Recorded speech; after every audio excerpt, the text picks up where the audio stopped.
Hey, mamas.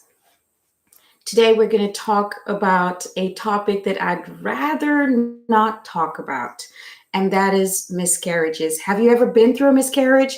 Do you know someone who's been through a miscarriage?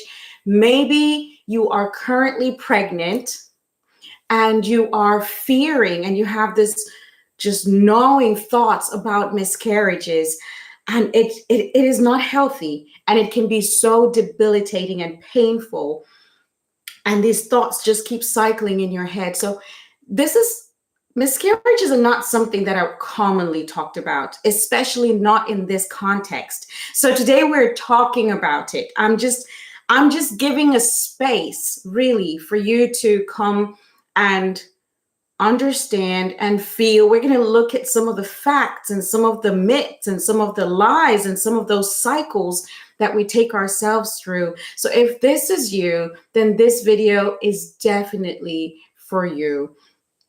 So I am going to start us off with sharing my experience with a miscarriage. If you had asked me 5 years ago, just 5 years ago, about miscarriages, I knew the nurse version. I've been a nurse for over 14 years, and I knew the neighbor experience, sister experience, friend experience version. I knew all those versions about the story of miscarriages, but I had absolutely no experience. And so when people would go through their miscarriage journeys, I was usually one of those people that would really, feel really bad, because it's like it's a loss and it's a baby, and I love pregnancies. So I'd be there and I would, do all the stuff we're supposed to do when someone is going through a tough time. Bring them food, send them a card, give them flowers. And I didn't actually understand what was going on in the heart, in the mind of that mom as she experienced something that none of us understood. So I was about 14 weeks pregnant, give or take a few, because my calculations always come out, all kinds of ways. And I just started feeling better. Like I know we lived through the whole first trimester trying to feel better. And here I was starting to feel better. I was getting energetic again. And I was like, all my symptoms were going away. Listen, my nose was starting to get smaller. And I should have, like, part of me was like, oh my goodness, I'm done with the symptoms. And now maybe, this is the part where the pregnancy gets good. But part of me just had this feeling I had never felt before, this feeling of concern and worry. Like, why do I feel so well when I'm in the middle of this pregnancy? And my pregnancies, I never feel well. So here I was going through this process, and I shared that with a few people, and they're like, don't worry, maybe you've been resting, maybe you've been drinking enough water, maybe this is just one of your lucky pregnancies. But I just continued to have that feeling. And fast forward 2 weeks later, I started having these cramps that I just knew something was wrong. It just wasn't okay. Even though they were light and they felt like Braxton Hicks. And one day it was nighttime and I had a familiar contraction. By then I had 3 children. So I had this feeling in my body, and I was like, no, no, no, no, no. Sure enough, I went to the bathroom and there it was. I was starting to bleed. This was the most horrific feeling I had ever experienced, because I knew in that moment, I was thinking, there's no one I can share this moment with. Yes, you may have a spouse. Yes, you may have a supportive community and sisters, but miscarriages are the loneliest grief. You are sitting there, laying there, mourning, grieving someone you've never met, technically. and no one else has met this person, but somehow you've met that person. Somehow every cell in your body has become familiar with this baby. Everything has changed. Your body has made room. And do you know, it's so fascinating that their child's DNA is just like sloshing through your blood, and you guys are just sharing a life, and your heart is beating for that baby as well. And every cell in your body is doing something different because there's another human being.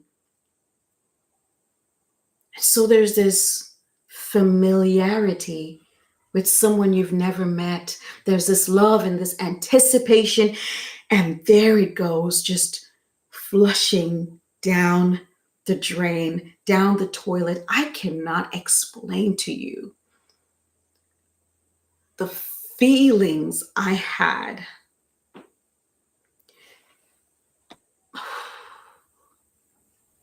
It's been like 4 or 5 years, but when I thought about this moment, it's still breaking me because I remember the very smell of being postpartum. You know that smell. I don't know. There's this postpartum smell, and you're still cramping, and you still have the contractions, and you're still bleeding, and the atmosphere is like birth, but you have nothing to show for it. There's nothing. There's nothing. And the crazy thing about birth pains is that it's the worst pain, right? It's the worst pain in the world. My births have been natural births. Most of them are up till I get a C-section, non-medicated. And it's the worst pain ever. But there's this like beauty about the pain because it anticipates. You're anticipating something beautiful. I don't know. Like, do you, is that something that's familiar to you? If it is, just let me know. I mean, it is so crazy how painful that process is, right?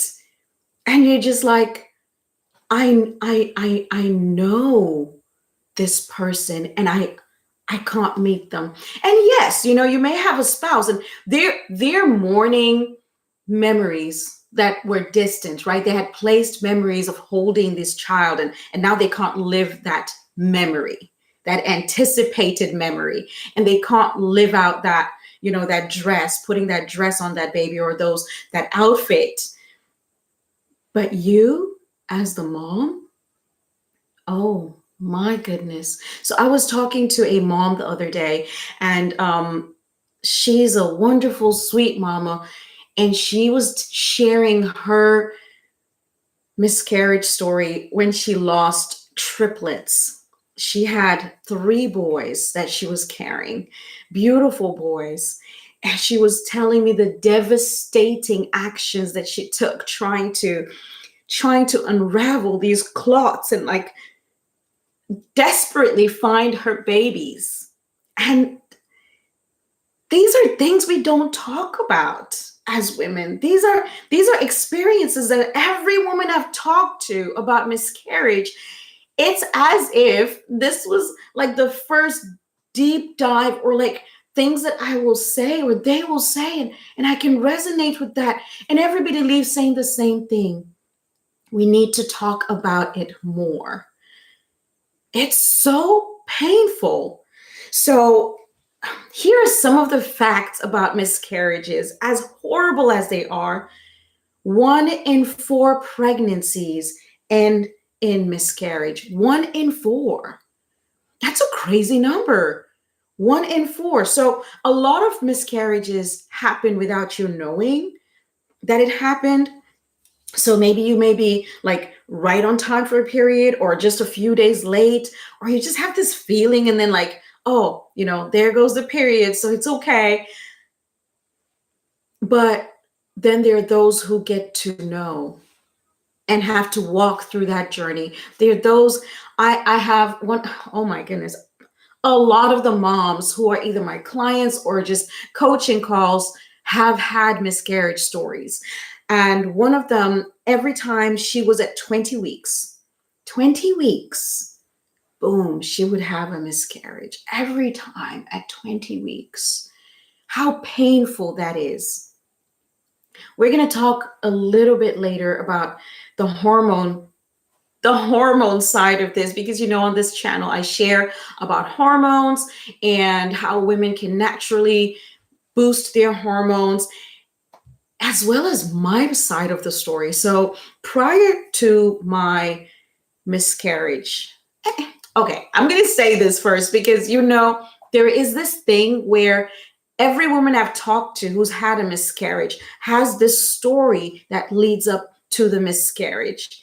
There's this overwhelming guilt and shame and self-blame that has no place in a miscarriage, that there's a loss. And mama, you did not do anything. I had to remind one of my moms out there, I'm like, if you think about it, at least one woman who does the most or eats this. So we come up with all these things as to why we are to blame for what happened, and it's just not fair. It's not fair for you. And my story is similar. In the many months before I got pregnant with this baby that I miscarried, I remember it's one time I was my little boy was maybe 6 months old or something like that. And I was like, oh my goodness, I don't want to be pregnant right now. And I had just, done the thing. I can't say the thing because then YouTube will censor this video, but I don't like using non-words for words. Okay, me and my husband had happy time. And I wasn't even close to my window of ovulation, but I was still afraid. I still had this fear. So you know what I did? I was like, you've got to rescue me. I cannot get pregnant with my baby being 6 months old. And so I took a plan B.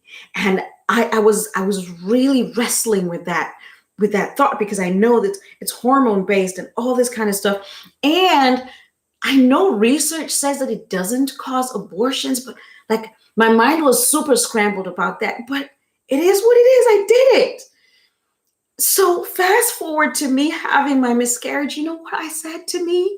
I said, Annie, it's because. And I could tell the whole story in sequence. Well, and then I took the plan B, and now look, it's because of me that I lost my baby.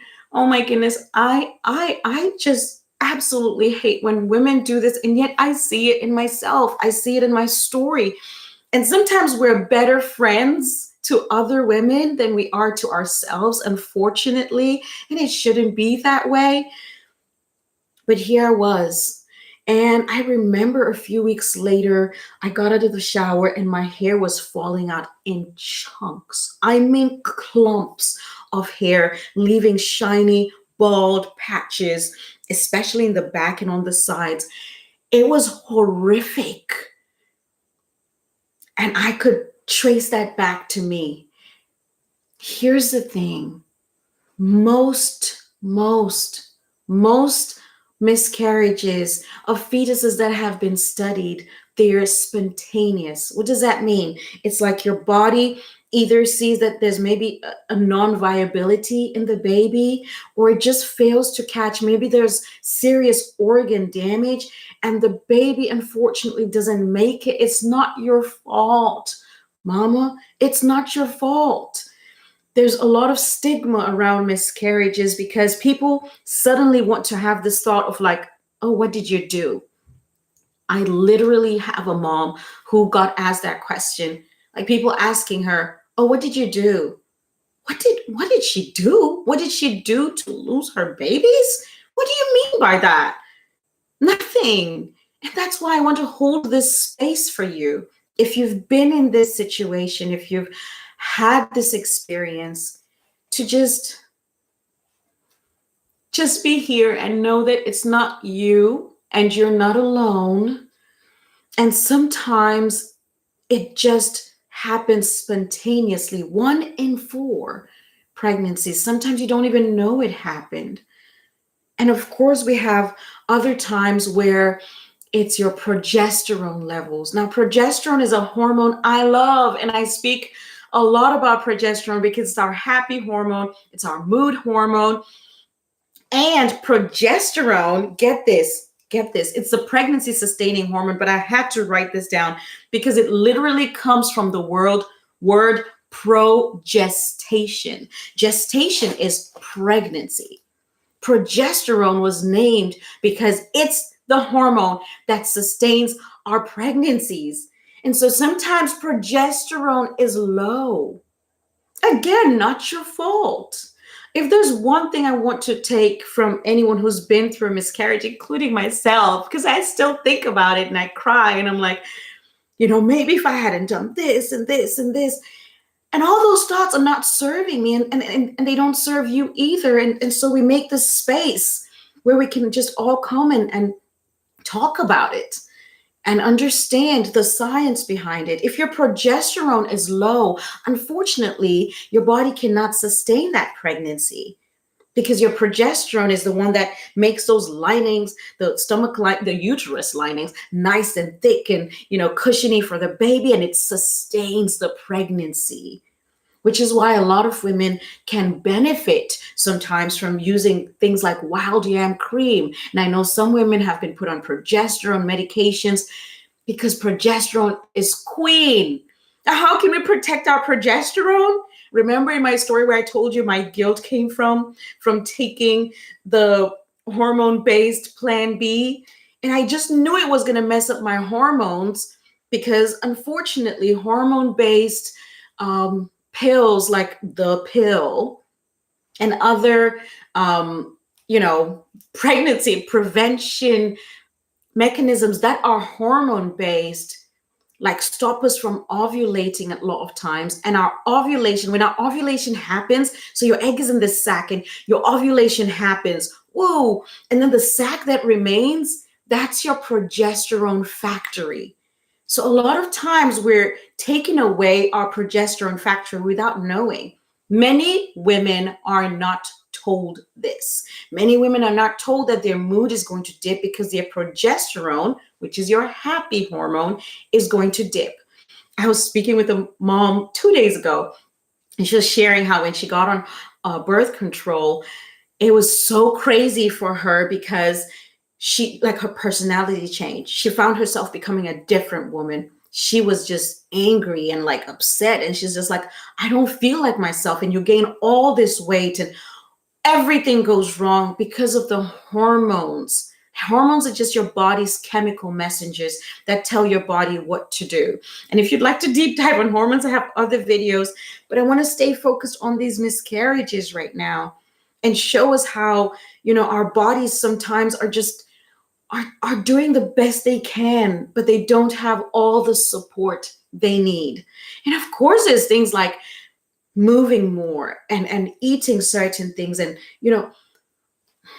but we all know, I know with my first pregnancy, I didn't do any of that.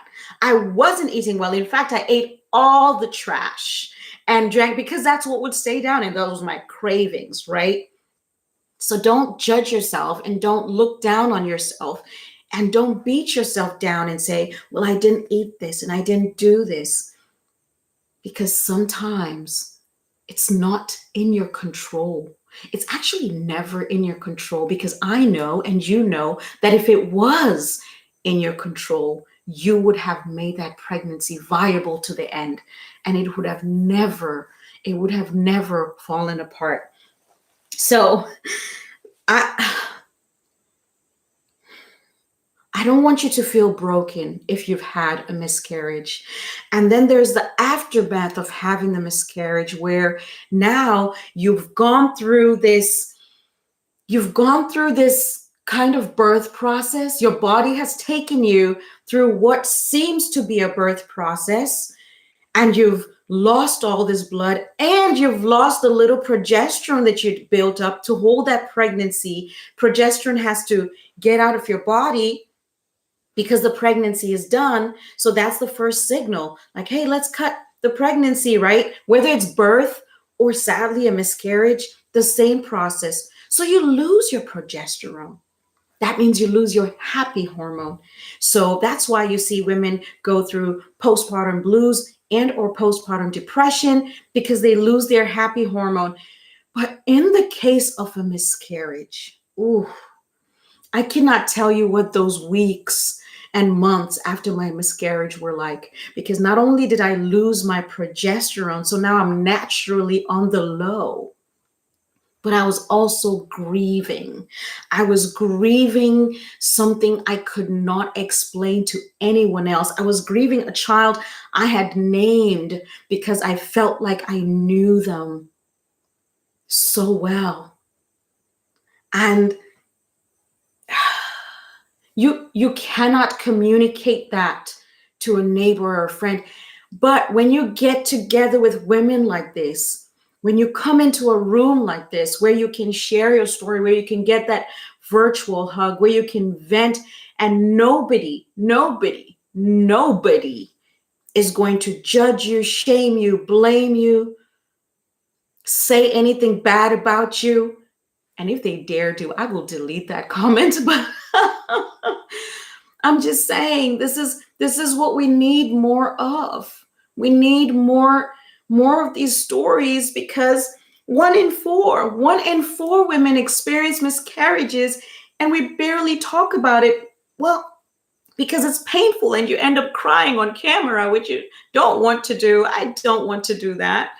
But, it's also because there are those thoughts that we've built up about how we are to blame, or what people will think of us, or how to say it. And then the fears that come in the next pregnancies, then you start to think, well, I don't want to announce my pregnancy. And when do I announce it? And, if I tell people, then I'll have to go back to those same people and tell them that it didn't work out, and get all the, what seems like a pity party, but inside I'm grieving for real. Oh, we need to stop being silent about this. And I really wanted to just come here and share, and to give you that understanding and that space to feel and to grieve fully that child that you never met. And just take the time you need, and find groups, find rooms, find friends, find spaces where other women who've been through it understand, because it's going to affect you in other areas of your life until you let go of that guilt and that shame and the self-blame and embrace it. It's not because you were too busy running around too much. It's not because your body is this way or that way. It's not none of it. It happened. It happened. And there's more chapters available for you. And there's sharing that you can do with your community, with other women, to encourage them, to build them up during this time that is so difficult and so lonely and so dark. So mamas, let's talk about it. Share your story. And whether it's here in the comments or, with another mom, share your story. Let it out. Let it out. And allow us to speak into your life and remind you that it's not your fault, and remind you that there are beautiful days ahead. I'm just going to take a sip of water. I love you. I love you, women. I really do. I love talking to mamas. I love this community. And if there's something you'd like me to do a deep dive in miscarriages, I will. I can't promise not to cry, because I do remember that experience. But that's all for this video. It was really good hanging out with you, and I want you to be encouraged. Bye.